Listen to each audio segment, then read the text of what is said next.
Just make sure to laugh at my joke. Still have a minute.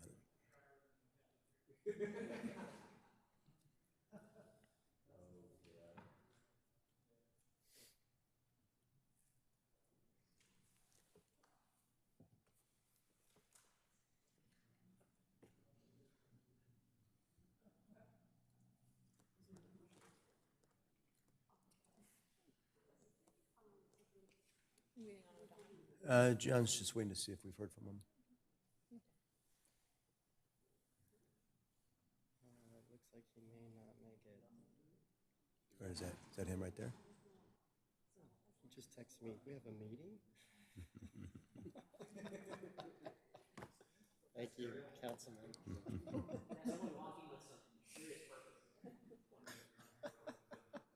Good thing you have one. All right, thank you. All right, welcome. Now we will begin with a roll call from our city clerk, Kathy Valdez. I'm sorry, tonight we have our assistant city clerk filling in, Callison Leahy. The record shall reflect that all members are present. Okay, and Councilmember O'Donnell, would you lead us in the Pledge of Allegiance? I would be honored. We may begin. I pledge allegiance to the flag, the United States of America, and to the republic for which it stands, one nation, under God, indivisible, with liberty and justice for all.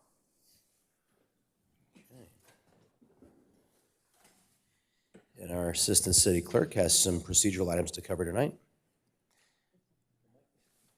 Or do we not need to cover those because those are only for the students? Would you like to do decorum? You know, I think everybody will be on their best behavior, but I'll let you know if we need you to step in to keep everyone in line. Okay, to speak on an item on tonight's agenda, please fill out a speaker slip with the number of the item you'd like to speak on and give it to the clerk secretary staff here at the dais. Speaker slips are available on the table just outside the city council chambers. For members of the public participating via Zoom, you may use the raise your hand feature to indicate you'd like to speak by clicking the raise your hand feature on your screen or pressing *9 on your phone. We'll announce when to raise your hand to indicate you'd like to make a comment on the specific item being discussed. Speakers will each have 3 minutes to address the city council. We have one presentation this evening. I'd like to invite my fellow council members to join me at the lectern.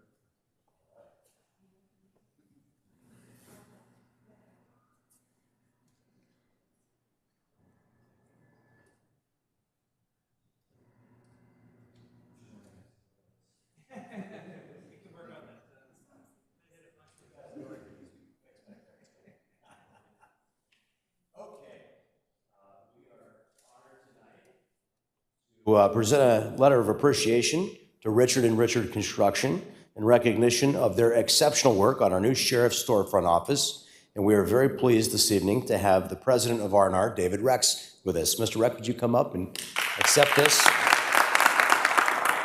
to have you. Amazing.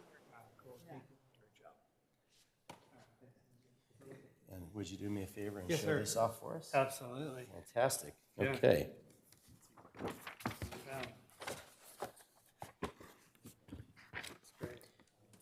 Well, as mayor, on behalf of myself and all the members of the Vista City Council, we are formally pleased to express our collective appreciation to Richard and Richard Construction Company for your exemplary work in the remodel of the Vista Sheriff's Storefront Office located at 986 Vista Village Drive. The Vista Sheriff's Storefront Office is a vital community resource that provides essential law enforcement services, fosters community engagement, and supports the safety and well-being of our residents, businesses, and visitors. Recognizing the need to modernize this facility to better meet the demands of contemporary policing, the city undertook a comprehensive remodel to improve accessibility, operational efficiency, and the overall environment for both staff and the public. Under your leadership, the R&R construction team demonstrated outstanding professionalism, craftsmanship, and dedication throughout this project.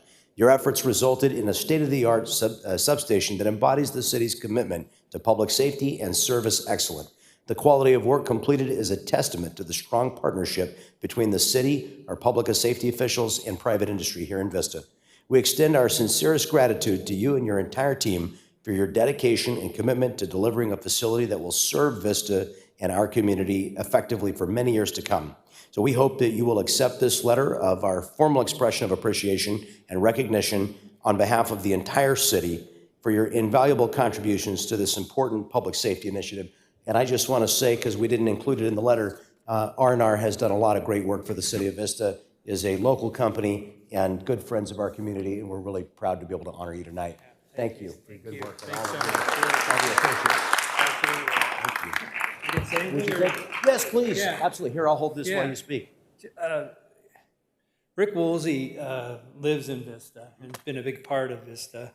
And, you know, we've worked in a lot of different cities throughout San Diego County. And I can tell you this, through leadership and everyone's effort here, we've been able to, you know, you separated yourselves. One of the best cities to work for.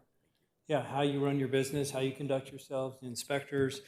I was saying earlier, when clients come to us and they say, we're going to be billed in Vista, we're happy to hear that because of how you guys conduct yourselves. It's great. So, great partnership. We thank you, and let's do more work together. Thank you. Yeah. Take care. You take a photo with us? Yeah. Yeah. We'll do it right here.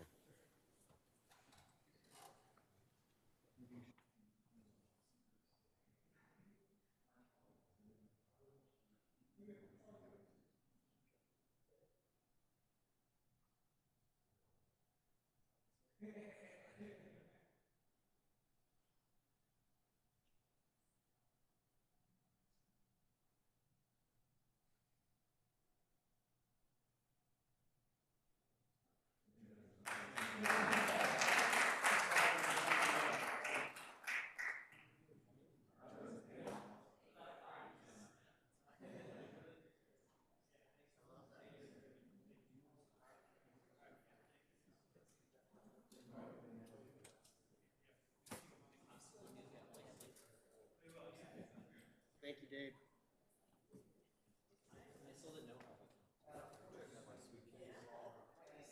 Staff for the great work that they did working in partnership with R&R. We appreciate you. We know you had a lot to do with this too. So thanks for all your hard work on the substation. Thank you, guys.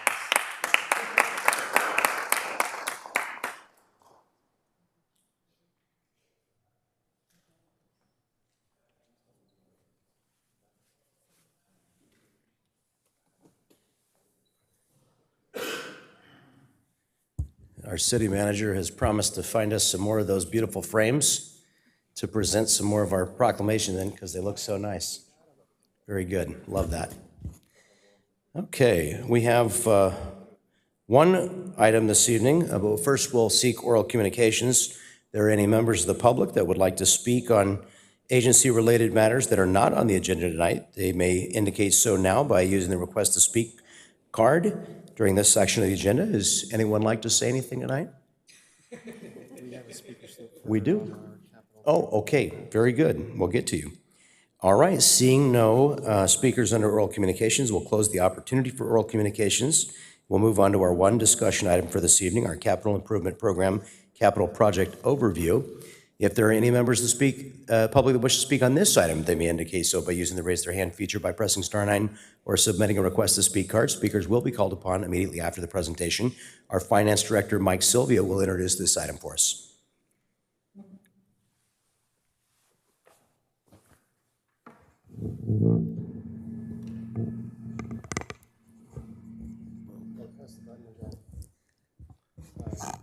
Tricky button. Anyway, good evening, Mayor and council members. Tonight's discussion item is the city's capital improvement program. The occurrence of this workshop is much earlier than what we've done for other CIP or operating budget iterations, but our plan is to have it this early going forward so that we can get more input from stakeholders, obviously, from council, from constituents. We can go to slide 2. And so the purpose of the workshop is to provide an overview of our capital improvement program, which is also known as the CIP. The CIP is a 6-year planning document that is updated every other year in June of the even-numbered years, and only the first 2 years are actually budgeted. The remaining 4 years are included in planning, or included for planning, discussion, and analysis purposes. The presentation is going to cover the capital planning decision framework, recent review of recent accomplishments, as well as the current status of ongoing projects and a discussion of projects that have been identified but not yet funded. Any direction received tonight will guide the further development of the fiscal year 26-27 and 27-28 CIP budget, which will be presented in draft form to council for further discussion in May, with the plan for final adoption and approval in June. And so going to our decision framework, we've got a number of items here. And first, like many of our city budgetary decisions, they're driven by macroeconomics and anticipated revenue. On the national level, intermediate to long-term, what we'll continue to term uncertainty, continues to sort of reign supreme. That's especially true with the federal shutdown. However, in the near term, GDP, and it's certainly been uneven on a quarter-by-quarter standpoint, but it looks like it's going to finish well over 1.5. In fact, the latest estimate from the Atlanta Fed says 4% in Q3, which I think is probably high, and some of our financial advisors think is a little high as well. But still, we'll finish in positive territory. And then turning to unemployment, the no hire, no fire theme has continued throughout the year as a sort of a theme for what's going on. But in recent weeks, it's certainly turned cooler from a labor market standpoint. And that's been, like I say, noted over the last month or two. However, August unemployment defined as U3, kind of the midpoint of unemployment measures, stood at 4.3% nationally and locally at 4.6. And while those are both elevated off of historic lows, they're still within the classic economics definition of full employment under 5%. Inflation, as measured by CPI, stood at about 3% nationally and 3.9% locally in September. Both of these levels are higher than what the Fed would prefer. However, it's pretty clear that their decision-making is being framed more by the softening labor market, and we've seen that with the September and October rate cuts, with a potential another quarter rate cut coming at their December meeting. That's to be determined. In terms of the city's primary revenues, we've had recent meetings with our consultants on our 2 largest revenues for property tax and sales tax. I don't want to get super deep into the specifics on that because we'll do that during the Q4 report next Wednesday. But suffice it to say, for fiscal 25-26 and what we'll report for last year for 24-25, we've been on track. So our second strategic alignment component is alignment with the City Council's goals. Those are set every 2 years, and they guide development both for the operating and the CIP budget. The third point is the city's master's plans and prioritization lists. Those are maintained on an ongoing basis and serve as guides for funding allocations.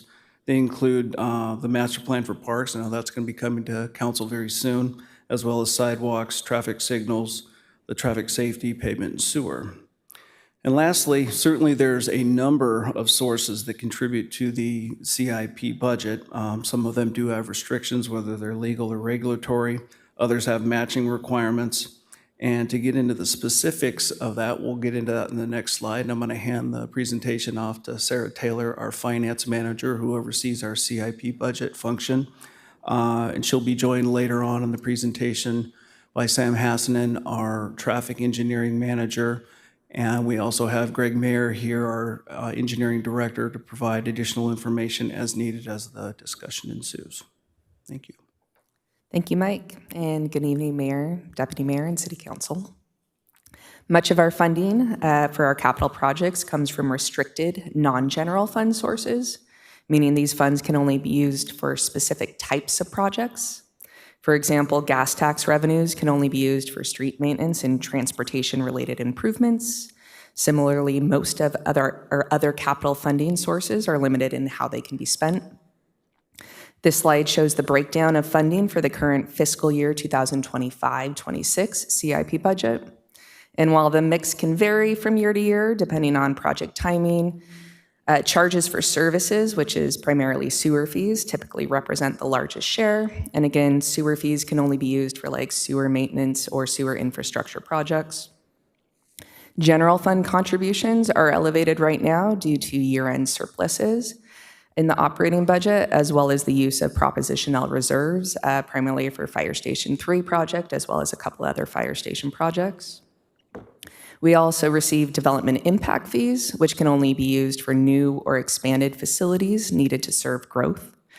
Park, traffic, public facilities, fire, and drainage fees are some of the development impact fees we receive here at the city. And two key tax-based funding sources for the CIP are Proposition A Transnet sales tax and the gas tax.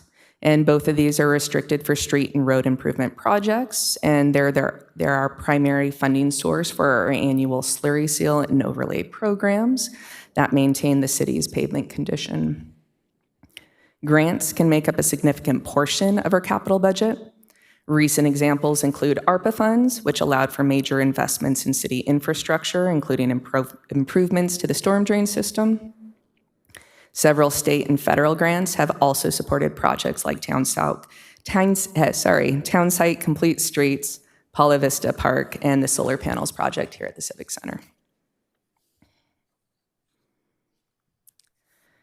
This next slide gives context to how far our money goes. It shows average costs for typical project types included in the CIP.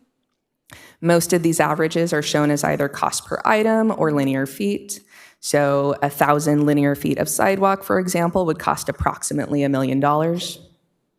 These are broad estimates, and actual costs can vary depending on site conditions and complexity. For example, urban park development can be very expensive and averages around $2.1 million per acre, as seen on the bottom of the slide, though parks with less green space can cost quite a bit more. Paula Vista Park, for example, is about an acre in size and cost roughly $4 million, and that was a few years ago. In today's dollars, it would probably cost a little bit more. This chart shows historical spending by category over the past 5 years.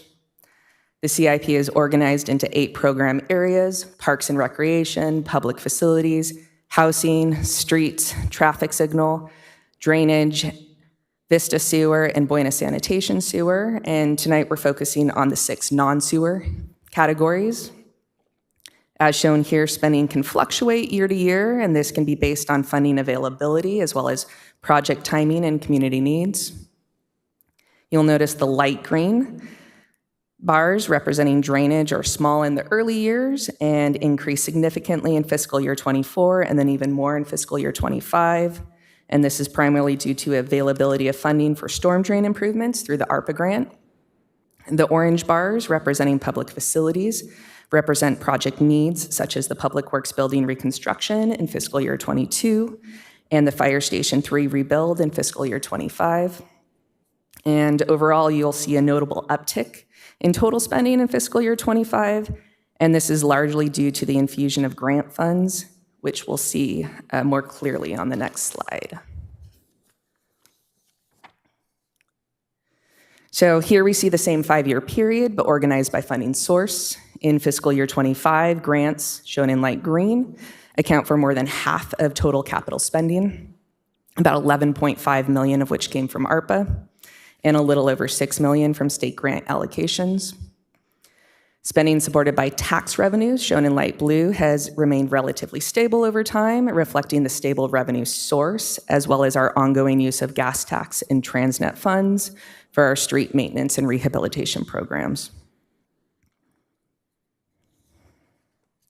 The next few slides highlight the major capital improvements that have been completed from all the funds that were spent in fiscal year 24-25.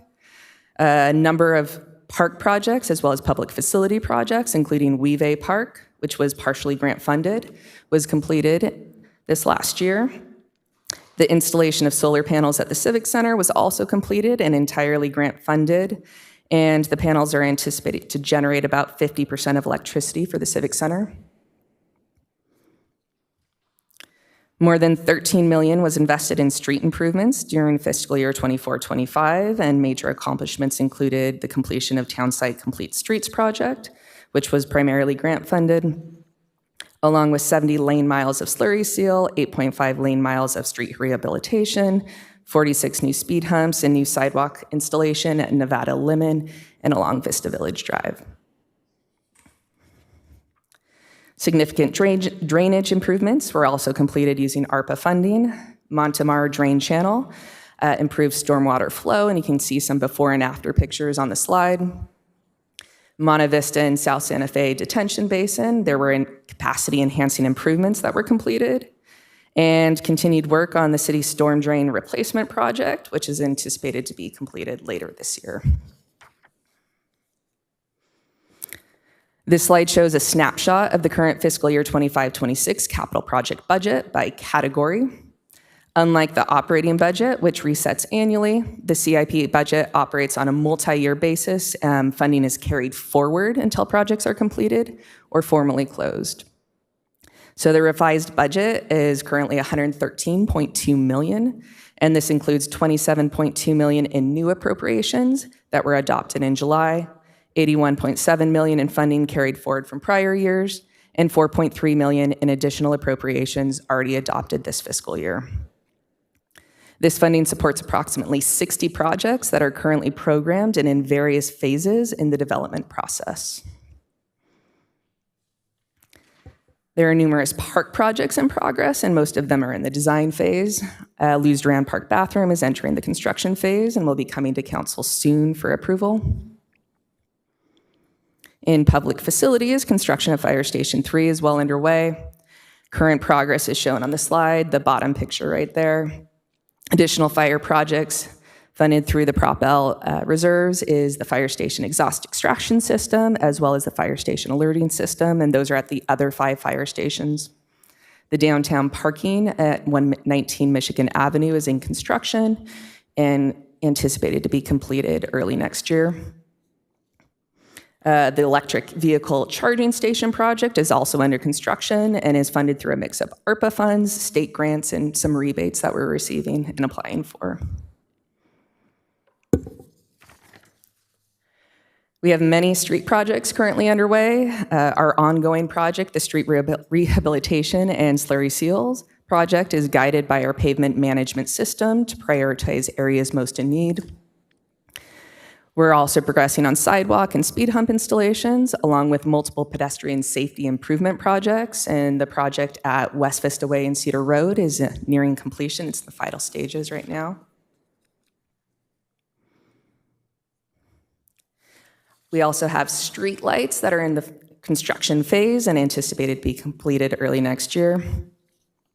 And in drainage, our storm drain project, as well as Bobolink storm drain, is anticipated to be completed by the end of this year. And our trash capture device installation project is in the planning stages and kind of doing the inventory process right now. Looking ahead, several projects have been identified by our master plan, staff assessments, city council priorities, but currently remain unfunded. The Parks Need Analysis and Master Plan, expected to be finalized soon, will be coming to council in December, I believe, and includes the needs assessment, conceptual plans, levels of service, and equity mapping. It includes conceptual plans for major park renovations for Bringle Terrace Park, new park concepts for Madigual, Breeze Hill, and Weave Phase 2. Additionally, unfunded priorities include improvements at Raintree Park, development of a new park on Beaubeer Drive, a trail along Buena Vista Creek, and a community center on Luz Duran. The new downtown plan, which was presented to council last month, will bring forward additional capital project needs.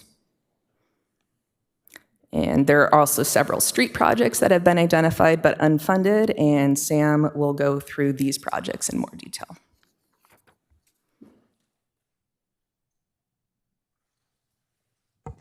Good evening, Mayor. Good evening, Mayor and Council. So these are some of the projects that came up recently that are in need of funding, one of which is Emerald Drive Complete Streets. which is funded for design currently, and it's nearing completion as far as design goes. We do have a grant into the federal government through the SS4A grant program, which we're waiting to hear on. Roundabouts at Dorsey Way and West Knapp Drive, as well as West Beaubier. That's another project that is also funded for design and is currently going through the design phase. We do have a grant that we submitted to SANDAC for this one, and we're also waiting to hear on the results of that grant. Beaubier Drive corridor study from North Santa Fe Avenue to East Vista Way. This is a need that was identified just to look at this segment of Beaubier Drive and to see what options could be done to improve mobility and as well as introduce traffic calming. Medians, re-landscape all medians to drought tolerant. That's another unidentified project to look at all the medians in the city, look at its existing landscaping, and look at drought tolerant landscaping. West-East Drive traffic calming and pedestrian improvements. That's a segment of West-East Drive that is west of North Santa Fe Avenue that has a long history of complaints about speeding. And this would be for a study just to look at options, what could be done for traffic calming. Raised pedestrian crosswalk on Oak Drive at Foothill Oak Elementary School. That's a project we recently looked at, came up with a concept for a raised crosswalk that is unfunded. AI coordinated traffic signal program that is to look at potential options for maybe recently introduced programming options to better synchronize their traffic signals. And that would be just a study to look at what the options are out there and maybe pick a preferred option. The Circle neighborhood improvements. This is the Circle north of Vista Village Drive, east of North Santa Fe Avenue. It's an area that is in need of sidewalks, traffic calming. We identified some options, however, it's unfunded for design and construction. Townside Phase 2, we developed a plan for this area. This is a large area that is north of Vista Village and east of North Santa Fe, where we came up with many options for improvements, but it's also unfunded for design and construction. Thank you.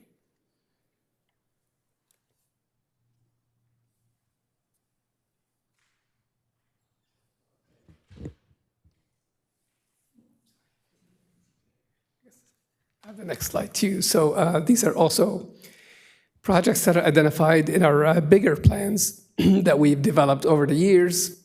Also unfunded, of course, our biggest plan is the circulation element of the general plan, and that looks at all the streets and their classifications. It looks mostly for widenings. For example, a street that is 2 lanes that is classified as a 4-lane major road. A lot of these streets, we developed those frontages through private development. Sidewalk priority list, which we recently presented to the City Council, that has many, many sidewalk segments that we identified and prioritized. Traffic signal priority list, that's a list also that we keep of intersections around the city that are in need of traffic signals. There's about 20 locations that need traffic signals that are unfunded. Safety action plan, that's also a recent plan. We put together a citywide safety action plan that looks at high concentration of collisions, and it also identified multiple projects, most of them large and kind of high dollar amount that are also unfunded. I think that's it.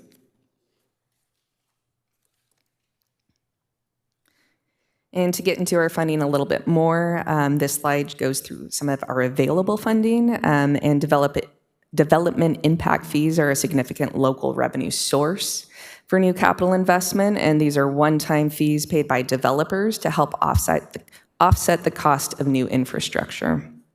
And this middle column shows the anticipated year-end balances after accounting for projects currently in progress.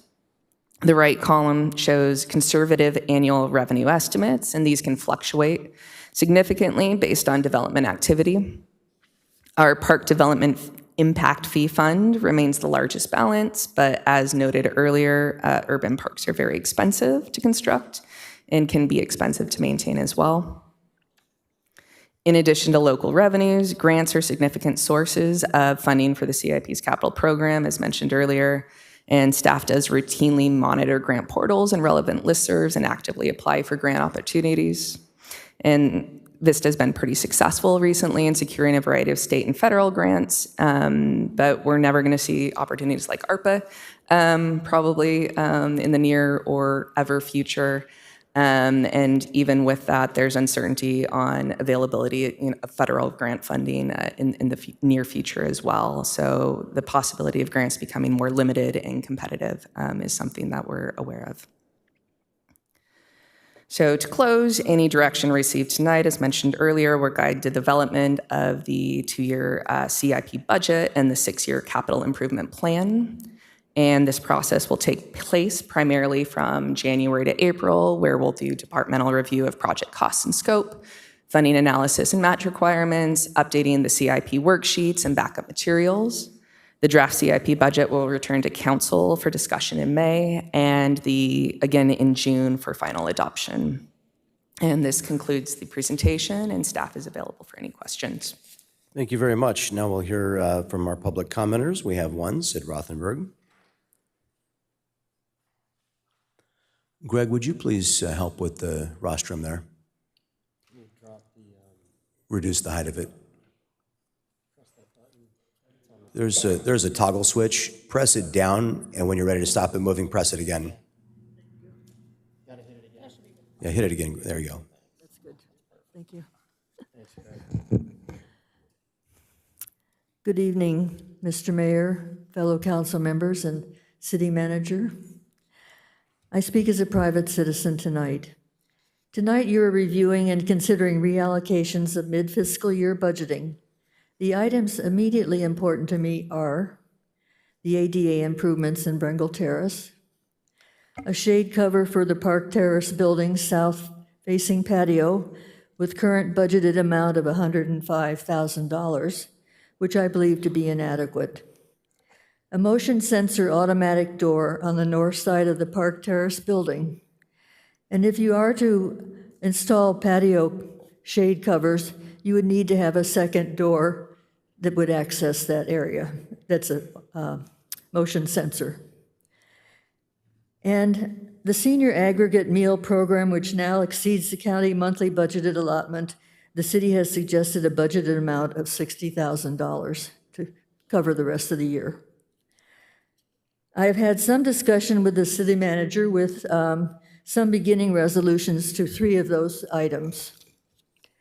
Tonight, I want to talk about support a proposal to commit $1 million to develop the existing building in the Luce Duran Park as a community use building which is needed in that geographic area of the city.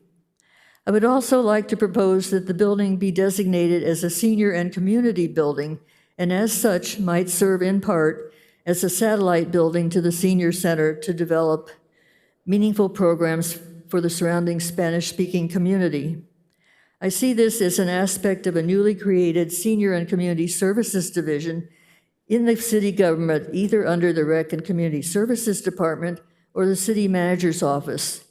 This division could then direct focus on those 2 significant city entities, Satellite, the Luce Duran, and the Senior Center, while the recreation would be focused on recreation from the infant to the young adult, development and maintenance of the parks, and the Wave Water Park. In addition, looking ahead to the future, because we are beginning to see an increase in numbers with food insecurity, as evident with an increase in the number of meals served at the senior center, congregate meals, that we reopen and utilize the commercial kitchens in both buildings to provide hot meals to the Vista community, using our many local resources and helping to reduce waste. Thank you. Thank you very much. Seeing no other requests for public comment at this time, we'll go ahead and close the opportunity for public comment on this item, and we'll hear from Councilmember Contreras. Thank you so much. So I just want to go back to a few things here. And I think this is a Mr. Sylvia question regarding the GDP estimate. Can you review this again? So some folks are saying that in Q4 of this year, we're going to be having 4% GDP growth, but we're at 1.5 right now. Just trying to see if I understood that properly. Sorry, I'm not going to touch it. That 4% estimate was for Q3, and that was from the Atlanta Fed's office. Q3, okay. So obviously, if you annualize that, it's 1%.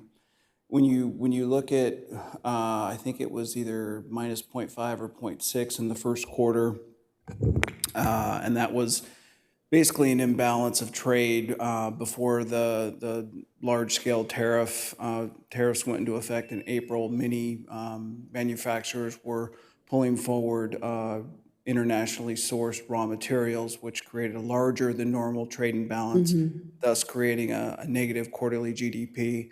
Conversely, in the second quarter, I believe the number was 3.8% because that trade imbalance reversed because they had front-loaded so much raw materials that, it wasn't needed and they wanted to buy cheaper raw materials.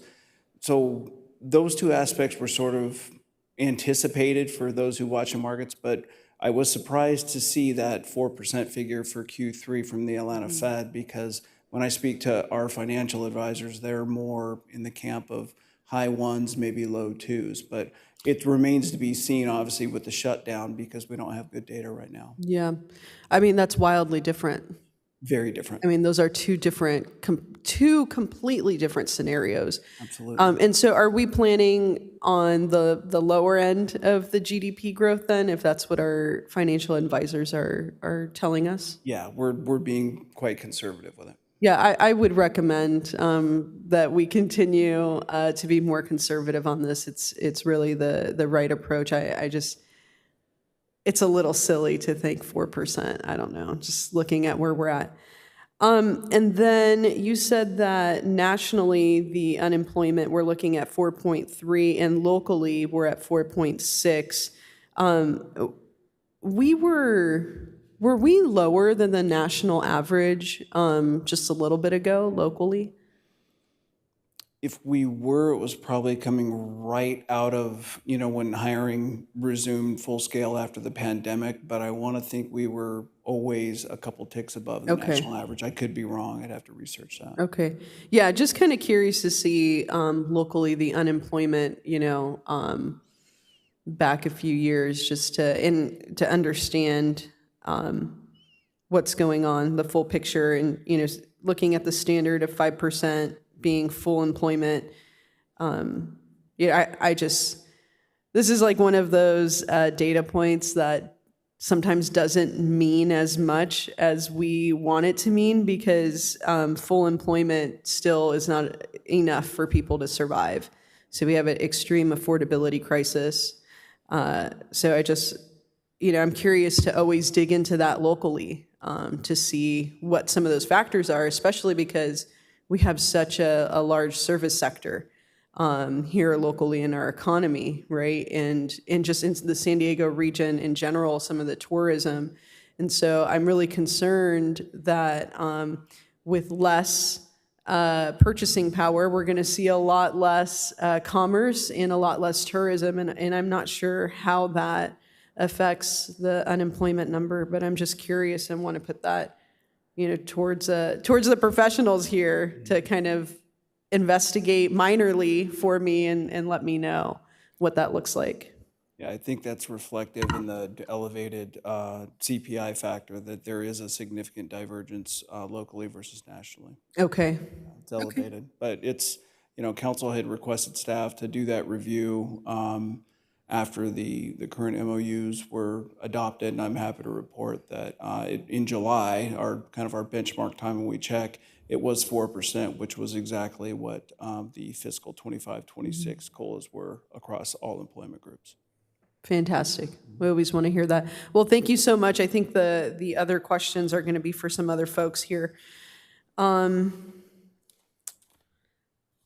Let's see. I want to go back to that slide that shows the amount of money we've received, that shows like the huge part being grants. It's a bar graph. Yes, fantastic. Now, although we're seeing an uptick in FY25 and FY24, is this the grant funding that was received under Assemblymember Tasha Burner and it's just currently being used, or is this, and I know that Congressman Mike Levin also provided funding for the Lemon, Nevada. So I'm just kind of curious, is this, is this comprised of those state funds, or are there other ones that we received? Yeah, so it's about half of it's ARPA, but the 6 million in state funds are those allocations for like the fire station, as well as trying to remember the other. The substation that we just Yes, honored? the substation. Yes. Yes. Thank you. And then the one, I think it's 1.5 of that is the Nevada Lemon money. So even though we received it, we were allocated it, the spend occurred in the 24. Okay, so that's why we're seeing such a significant amount of grant funding, because it's all the work that went into it in the past. And I'm just really thankful, that we had a great assembly member with Tasha Burner, and really thankful that she heard some of the needs of the city and was able to deliver some of that much needed tax money back. So I was really happy to have led that effort. But I just wanted to make sure that I understood why this, I love to see, I wish I could see this every year, right? But now I understand that even though we got this money some time ago, even for the solar panels here at the Civic Center, 3.5 million, that we're seeing that bar graph go higher. And I do have a second question on that, because there was funding allocated for the soccer arena, but that went to the Boys and Girls Club. Maybe this is city manager, so we would not see that in the bar graph in the future ever. correct. Okay. Okay, awesome. On to some of my other comments here. Beaubier Park, definitely want to get that. It came in right after we had already moved forward with the parks master plan, so we decided not to allocate additional funding at that time. But seeing just how long it takes to go through the design process and then get to a shovel-ready project, and the fact that, any kind of grants might be competitive, like you said, to a higher degree than they are now, I just want to make sure that we at minimum, and hopefully my council supports this, that we at minimum have the design done. Because am I wrong in thinking that if we have the design that we might actually be more competitive for any kind of grants, or is that... Some grants, I think, do have like a design component, but I'm not. It totally varies depending on the grant, so. Okay. So with It always helps, it never hurts, yeah. Okay. So with some grants, it's going to be absolutely critical, and with other grants, it's just going to be helpful. Exactly. Okay, that's good to know. Well, it's a great piece of land, and there's so many, just not a lot of open space accessible to, my district in that area and to Councilmember Fox's district in that area. So I think this would be great to just start getting that community together to get the design work done. I also want to lend support to as we're looking at Beaubier Park, it's just natural to maybe want to nest some other efforts in at the same time. Maybe you get some kind of synergy or something, especially when you do public engagement. But looking at the Beaubier Drive corridor study between North Santa Fe and East Vista Way, it makes sense to maybe conduct those at the same time or within a same comparable timeline. Got to give a shout out to the Circle neighborhood improvements. This has a street that's number 8 on the priority list. It is extremely unsafe to walk around there. There's very little traffic signage even, so the right-of-way is not clearly designated and visible for folks. The Luz Duran Community Center,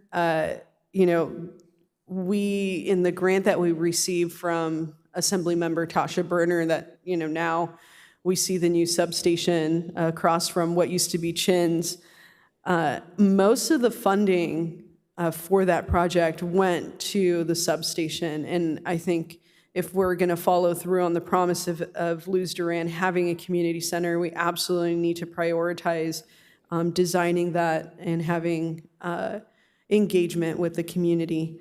I've heard a lot from my constituents. They really, really want to see a community center there. And I have just a few more things that are missing on here that I just want to speak to. We've recently, actually for a long time, we've seen a lot of issues on Melrose, the entire stretch of it. But I want to call upon just one section of it that I think we really need to study, and that's the North Melrose Drive.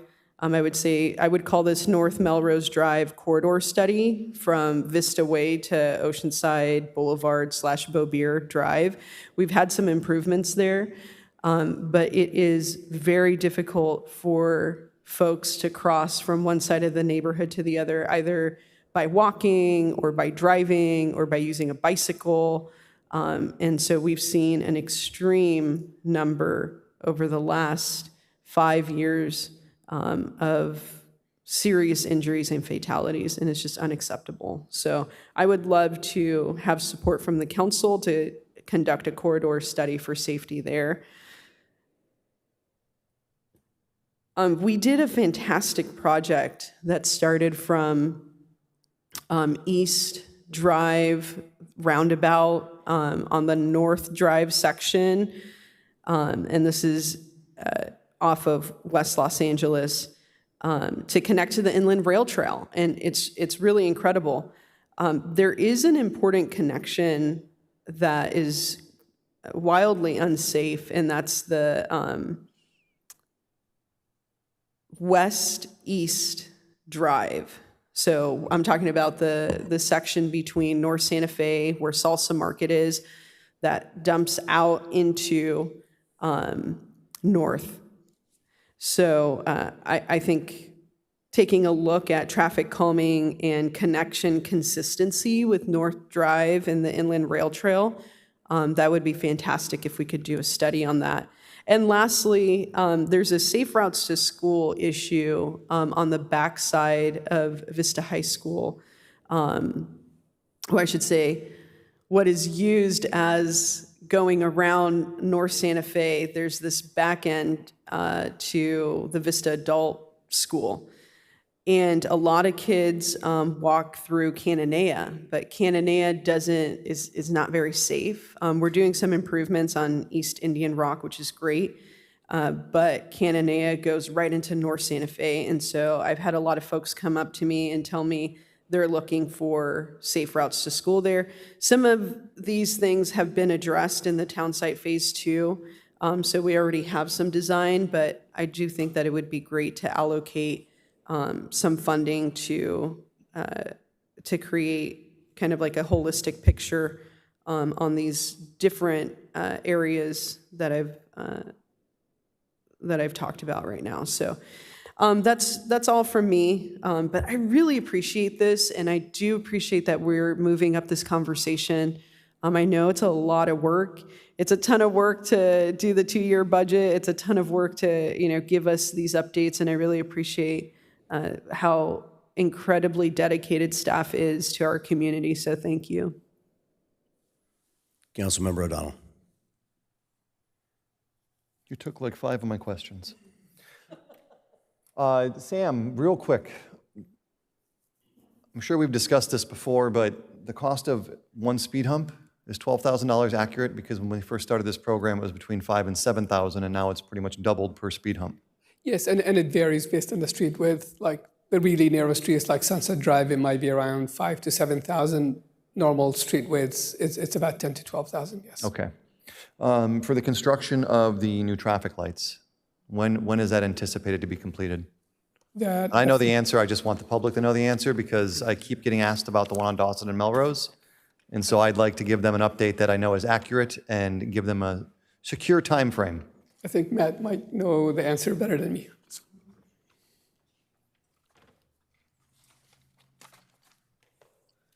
Good evening. Yeah, so the 3 traffic signals are scheduled to be completed early next year, probably January. Probably, or? Should be January. So you got to understand, the reason I asked this question is because at first it was like, they'll be in September, then it was October, then November, then December. So I just want to know, and this is, I know there's a lot that goes into it. It's not just putting up traffic signals and whatever. So, but if do we think it'll be delayed beyond January at all? And I see the city manager wanted to. It's very possible that it could be delayed. So can you give the council member what the time frame is that the contractor has to complete the project? Yeah, so the contractor has to complete the project by, I think it's mid-January. Oh, so we're close to the end of the time frame that they've actually been given. So you gave them a pretty tight window. Usually they have a pretty large window to work within, and we'll give estimates of when we think they're going to be done. But in this case, they may actually have to be done. So I can confidently go back to my residents and say this will be done no later than January. Pretty much so. I mean, weather depending. Sam, are you the third yes? Can I do that? Okay, that's my only question on that. Thank you so much. I appreciate it.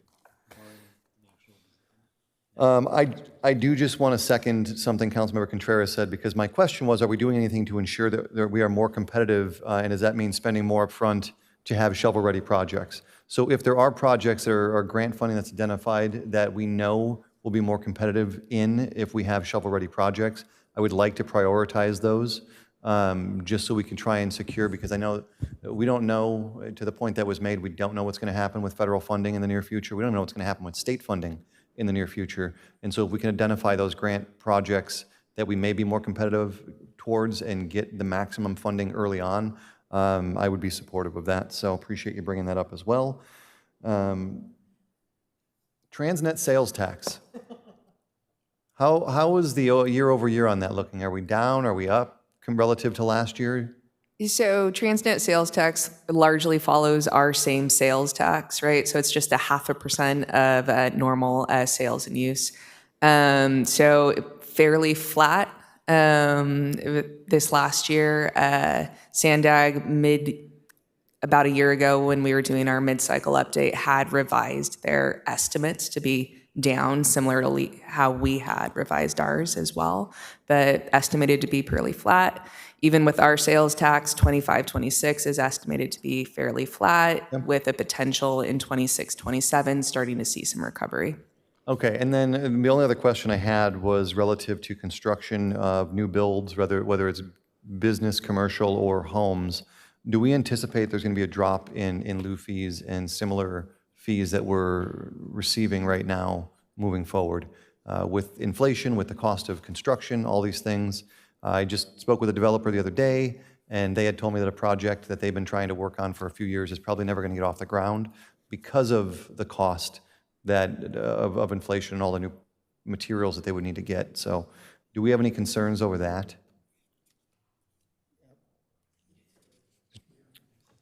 I'll speak to that. Yes, we think that there will potentially be a slowdown. We've seen it this year already. We have a number of entitled projects that haven't moved forward, so we're not anticipating a high level of construction. A few developers have indicated they're going to move forward with projects next year. We're totally at their whim, but yeah, we don't expect to see a significant increase. The numbers that were shown as far as averages are pretty steady. I mean, over the next few years, we should see those averages because the projects come back and we get heavier and slower years. But as far as what we're budgeting for in those fees, we don't expect to see significant declines. Okay, perfect. Great. And despite the fact that we have rollover grant funding, I just want to say, Angela, keep up the great work. You're doing an amazing job. Yes, I know you're working very hard, and so is staff, to try and get as many grants as we can for the city. So please continue to do so. I appreciate everyone's report and work on this report, and just keep up the good work. And as it was mentioned earlier during the presentation, I get every chance I can to say it, but we have the best staff in the entire state of California, so keep up the great work. Councilmember Fox. Thank you. Yeah, I think my big question on the presentation itself, and actually mostly on the agenda report, was on the budget and carryover. Obviously, the 26 budget is a lot higher than the rest, but that includes carryover. Is carryover about half of that, so it would put us in line with previous years, or is it much? Is it a significant difference? So yeah, our current budget is 113 million, and 81 million of that is carryover, and that's fairly normal. Where we're going to see a very large portion. Grant funding and other funding we've essentially encumbered or appropriated. Right, the funding from allocations came from 2022 for those projects that were in design, and the completion and like the big spend in the construction didn't really happen until 24, 25. So that's fairly normal. Okay. I did want to kind of go through a little bit. I was going through some of our Parks Master Plan kind of things this last week, kind of going through the priorities and the things that came out of it, and when it came to how people would recommend we spend our money, about the number one item by far was to improve our current park lineup, to do improve, maintain existing parks. And so, in that, things like the Luz Duran Park and things like that make sense as like something as a, putting some funds into specifically like Brangle Terrace and Luz Duran, and probably some of those other ones that are needing some love. That's what the community, came out of that. And in that, there was some of the priorities for investment were the multi-use trails and walking paths, which is number 1 and 2. So that's a pretty clear sign from the community. And they also were interested in large community parks, swimming pools, open space, and dog parks were the high priority on the list. So I just wanted to kind of bring that up as, when we're having the discussion about, what kind of projects to potentially do over the next year, and where these dollars should go and everything. I just wanted to kind of bring that to top of mind a little bit, but yeah, and in that, the walking trails, I think the one note I had was it was number 1 by about 40 or 50% over the next highest on one of them. So it was a pretty commanding lead there, but. Well, thank you. I mean, I'm excited to learn more about some of these things, like the sewer fees and ARPA funds and all those kinds of things. So I'd love to connect offline a little bit about where those come from, and how get a little bit deeper into that. But other than that, great job, and look forward to hearing the rest of the council. Well, I'll just echo those remarks of appreciation for our staff and the good work that you've done on all of our capital improvement program. I have concerns that I've stated in the past about all of the many dramatic changes to our roadway system. I would prefer to see us invest more money in a state of good repair. We've recently seen Shadow Ridge and a number of other streets receive a new overlay, and they look gorgeous, and a lot of compliments on those. Unfortunately, I still receive negative complaints from residents, including today, almost every single day, about the many drastic changes. And so I want to see us slow that down, and I want to mention that to my colleagues now, because there are going to be parts of the capital improvement project that I'm not going to be able to support because of the continued direction with all the roundabouts and all the traffic impediments. I do strongly support the development of parks, and I think we're doing a great job there. I appreciate the collaboration of the council, building great new parks that are great legacy for us, for the children of our city. Happy with that. And those are all the comments I have. Do we have any other comments from any other council members on this item? Councilmember Contreras. Yeah, I hear you, Mayor.